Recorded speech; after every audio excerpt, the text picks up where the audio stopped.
Ayan, snack time na guys ang ating masisipag ng mga tanod guys. Ayan.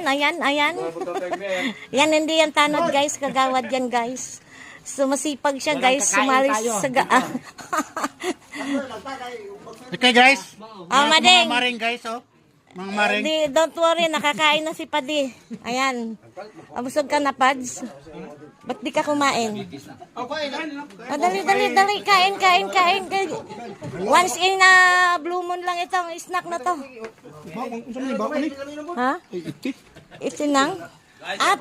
Pang... Guys, kakain tayo ng kuan guys. Ayan guys. Oo, kakain na si Padi guys. Masarap nito. Sa Mindanao tong kuan guys. Ano yan, pandesal. Saw-saw mo ng kape. So kaya pala siya guys, may amoy is ng manok ito para